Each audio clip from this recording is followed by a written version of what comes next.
Welcome to Apkudo's new podcast, a series about trends in the connected device industry, where I talk to players up and down the supply chain to uncover insights and industry trends and explore customer journeys, sustainability topics, and much more. My name is Allyson Mitchell, and I'm the VP of Sustainability at Apkudo and the host of this new podcast program. If you have questions or topics of interest, guests you want to hear, email me at allyson.mitchell@apkudo.com, and we'll be sure to feature those topics on the podcast in future episodes. Our guest for today's podcast is Asa Gismervik. He's the Director of Quality Management at Apkudo. Welcome, Asa. Hi, thanks for having me on the podcast. I'm very excited. Well, it's great to have you. And I'm excited for you to share with our audience today on the topic of cosmetic grading for connected devices, which happens after they've been recovered from their first life and what gets them ready for their second life or their journey into the secondary market. So we'll get into the roles of humans and robotics in this process, the importance of closing the accuracy gap to achieve alignment on the grade of the devices, and the impact that our approach to this is making for our customers. But before we dive into today's topic, Asa, I'd love to hear a little bit more from you about your role at Apkudo. You've been with the company for several years, and over that time, your role has evolved quite a bit, right? Yeah, absolutely. So I've been here for 13 years. This year, it'll be December, I think, is the official date. Last I checked, the third employee, which is pretty early on. I was working on the certification and analysis team, doing testing of mobile devices, like pre-launch devices and that sort of thing.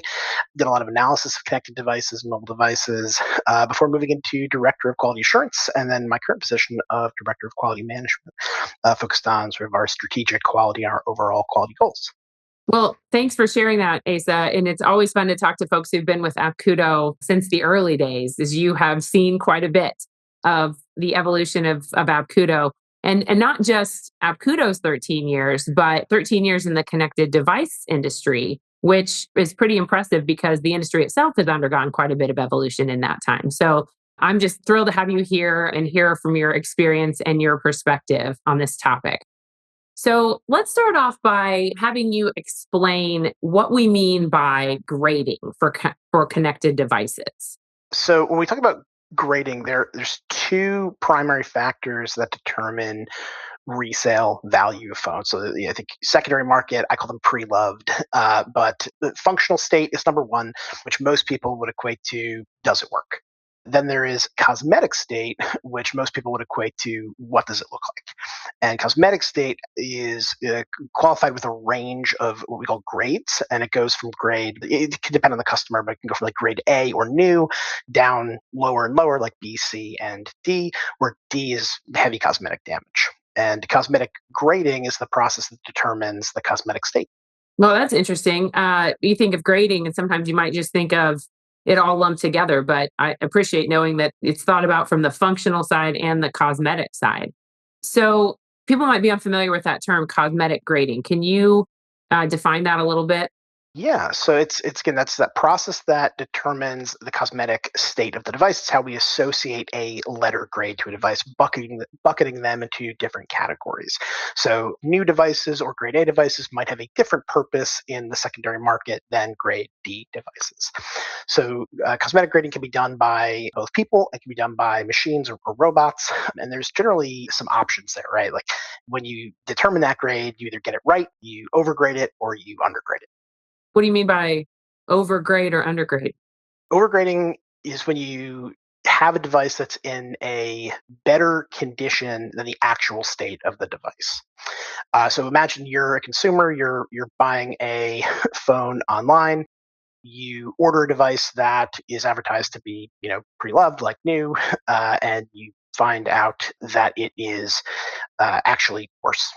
Undergrading is worse condition than the actual state.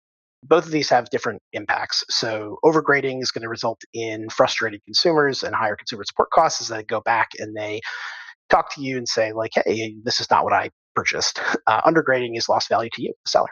Yeah, leaving money on the table essentially with that. Gotcha. Well, you mentioned the use of both people and robotics in this process. What are the humans doing? What are the robots doing? And how are they working together?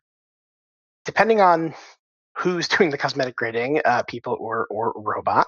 People are generally given a written guideline. There's some standard, and that's often customer specific or industry specific, where they state this is the lighting conditions in which you have to assess a device. This is the equipment you have to use. Maybe you have a magnifying glass. Maybe you have a ruler to measure the length of a defect. There are instructions provided, such as how far you have to hold the device from your eyes.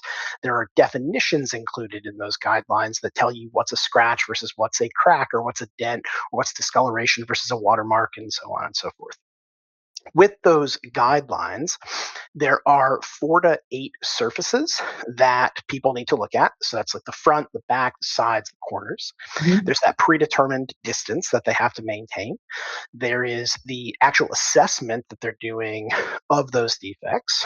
They have a limited amount of time to perform that assessment, so usually 4 to 6 seconds, depending on the surface. And then in that 4 to 6 seconds or shortly after, they also have to correlate everything that they just did into and against that standard. From a machine perspective, the person just gets the device ready to be assessed. It enters what we call the cosmetic inspection cell as part of the RFA line, and pictures are taken of the device by RFA. Those pictures are analyzed at different angles and different lighting conditions, and then our algorithms analyze those images to identify the defects and classify them. So it sounds like there's different levels of precision that can be achieved by humans versus the robotics. And humans can discern things possibly that robots couldn't, which makes me think that maybe each type of grader, human or robot, has a unique ability to do this, right? There's certain things one can do that the other can't do. Is the goal here to eliminate humans, lean into robotics? Is it both and? Is it, what is really the way to go about this that is most beneficial to our customers? I definitely don't think we want to eliminate humans. We might get in trouble for saying that. But what we do want to do is make sure that humans and robots are really working together. The machine is always going to give you a greater level of detail than a person is. It's going to more objectively tell you what you're seeing, so what type of defect it is. It's going to more objectively tell you how many defects there are, and it's going to tell you how big they are, classify them in a different way. So where a person, might ballpark the length of a scratch, the machine itself would be able to say, like, this is X millimeters or whatnot. A person might say there's many scratches on the screen. We're going to say with RFA explicitly what the number of scratches are. We really want to use people to train the machine, train the robot in intent. Like, what is their intent when they are grading a device? How are they interpreting this standard? And we want to teach the robot and have those people teach the robot what their intent is. Got it. So that's the part that the subjectivity of a human and their ability to really see the bigger picture and understand the why behind this process can be the real benefit to having humans involved in the process. Like robots can't know anything until a human tells it what to know. So that the distinction and those different abilities working together creates sort of the goal, the intent, and the outcome. Mhm. Well, thanks for sharing that. I think sounds like the best case scenario though is when you've got robots and humans kind of coming together and agreeing on the condition of a device. How do you achieve that? Well, that, that is a pretty big challenge. In a perfect world, absolutely, right? The human and the robot agrees, and we all go home at the end of the day very happy. The problem is that right now, people don't agree with themselves, and people don't agree with others, and we have to deal with both of those things when we train the machine. There's sort of three, I guess, elements or maybe buckets or metrics, as we might call them, that we look at. The first is going to be accuracy. And accuracy is effectively you get the correct result. But as I've just stated, if people don't agree with themselves or people don't agree with others, what is the correct result, right? We don't actually know in that case because a different person might decide something different, or if I go back and look at the same device later, I might decide something different then as well. The current processes in place, they assume that people are 100% accurate, and that is just not the case. We've seen that number vary across all of our customer sites. That number is probably closer to 60 to 70% or lower. So we are trying to make something accurate, like using a standard that is not accurate. When we look at the next metric, reproducibility, that's again the same person getting the same results. Most cosmetic processes also assume that people are going to be reproducible. When I take a look at this device on Monday, I'm going to say it's a B. When I do the same thing on Thursday, it's going to also be a B. That is not always the case either. We see that number is probably closer to 80 or 90%, and it's not 100. The last one, which is probably one of the most critical ones that we are focused on, is agreement. An agreement is different people, we want them to have the same result, right? So if I grade a device and you grade a device, we should both agree that it's B. And in what we are seeing is that people don't agree with each other. There are often borderline cases, especially when you look at the number of permutations that these written standards have in terms of defect length or surface or how much time we had or the lighting was slightly off. Agreement, we've seen that number is close to about 50%. So the goal of people here is we want to have them train the machine to understand kind of what the current limitations are and work together, everybody, to overcome those limitations. Those limitations, again, accuracy, reproducibility, agreement. Interesting. Yeah. Well, so how do you do that? And what's that look like in a customer scenario? It's a lot. It's a very complex topic. So, for what we call cosmetic authentication, is the first step. We establish a control group first. We have a set of devices that we select. Device selection can depend by site, but generally we're looking at representative attributes, so model, color, cosmetic defects that represent what that site's expected to process. So we don't want to train the machine on iPhone if the facility only runs Android, for example. Mm. So we start with device selection. We try to target about 100 devices for this kind of reference group as our control sample group. And for that group of devices that we select, we perform an independent blind assessment with our customers. So they have established a number of qualified manual graders. People have gone through their training processes, people who are familiar with their written standards, people they trust to do these processes. And what we want to do is identify their accuracy, their reproducibility, and their agreement, specifically agreement here. So we have each of them perform their process as written in their standard on each of these devices individually. They do not talk. We moderate. We make sure that there's no cross contamination here. And we remove any indication of what the grade might be when they're doing that process. So they don't know. They only know the IMEI of the device. We ask them to provide us with the result of the device per their standard, the defects that they see by surface, and then an indication of does that defect matter. It's very possible that they would see something that they say, hey, I see a scratch on the surface, but that scratch does not matter to me. This other defect does. Once we complete that blind assessment process, we then can look at agreement. We can determine accuracy if these were devices that were run in production before. So if they have some result existing, we can do that comparison. Next part of that cosmetic authentication process is to align on what those results should be. So we are moderating the graders in a joint session where they have the opportunity to discuss their results. And we can ask questions like, hey, you saw a discoloration on the surface and you saw a watermark. What's the difference between those? Can you explain those and how does that matter? You saw a scratch and you saw a crack. Can you align on that? And we have the ability there to understand what are the defects that they see that they agree on, what are the grades that they agree on, those results, and do those things that they see matter when contributing towards those grades.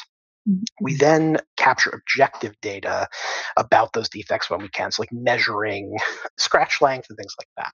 The goal of that reference group that we're establishing is really to teach the machine human intent. We want to know, again, what matters and what doesn't.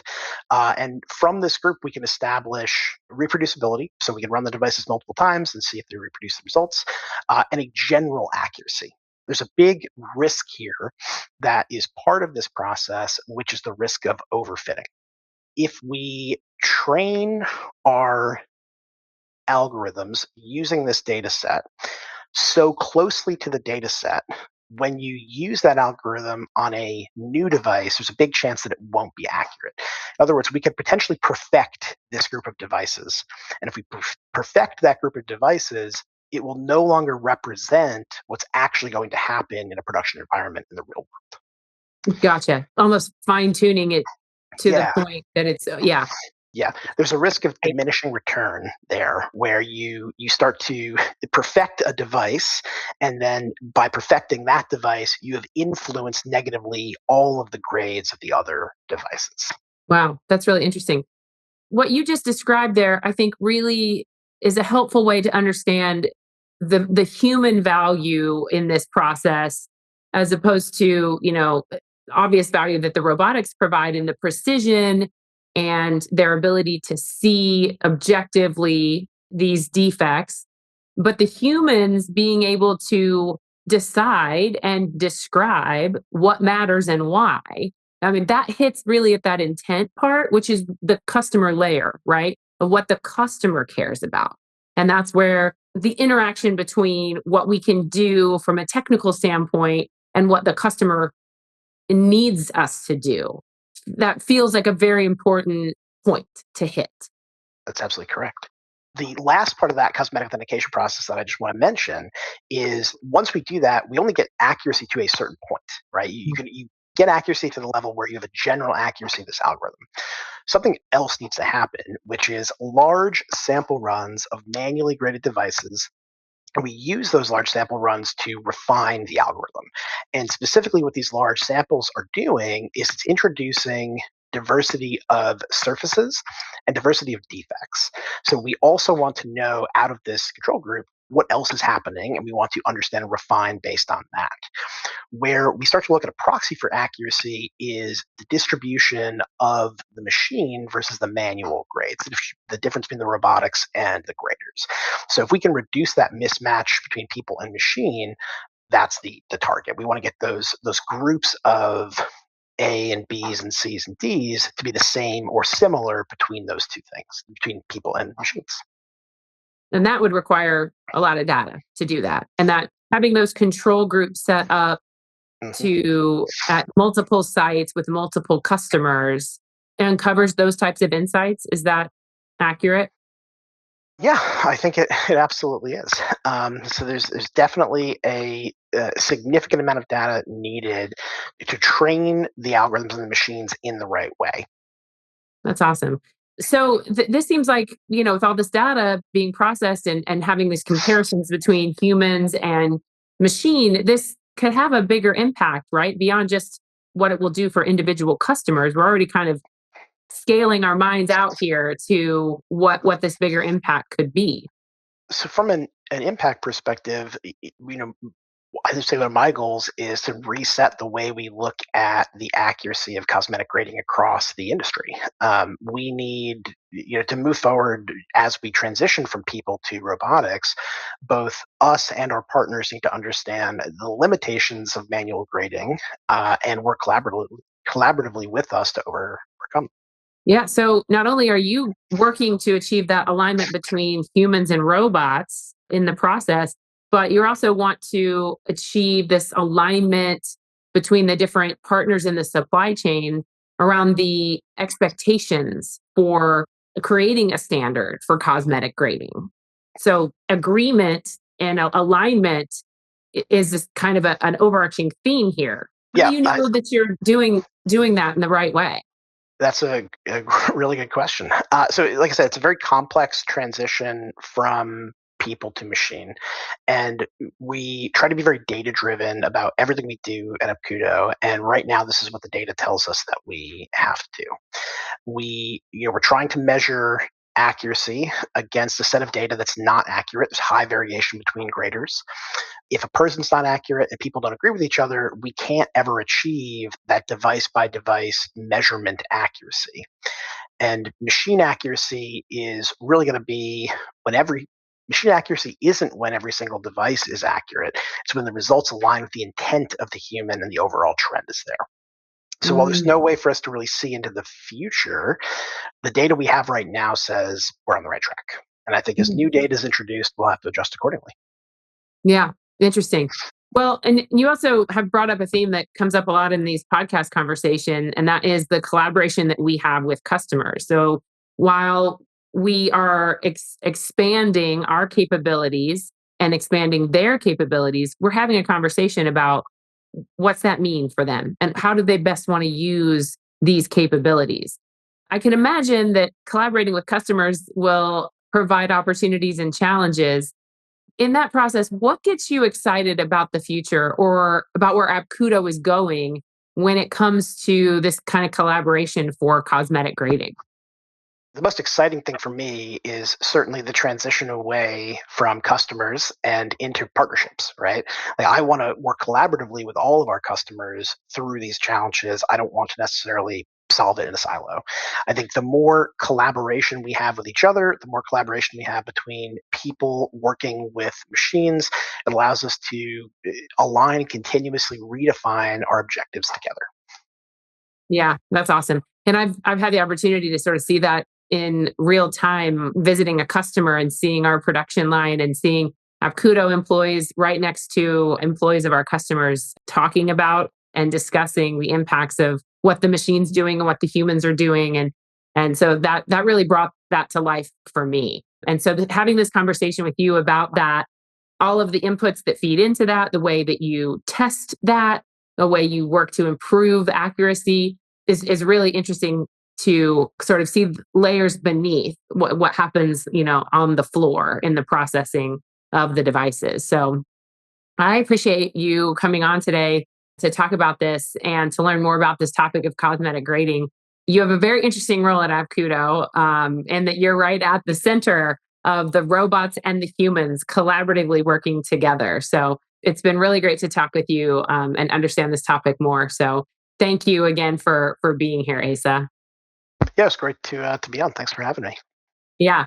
Well, thanks for listening to today's podcast session. If you have any feedback or ideas or questions about future topics or guests, again, email me allison.mitchell@apkudo.com and we'll be sure to tackle that in a future episode. And thanks again for joining, and we will see you at the next episode.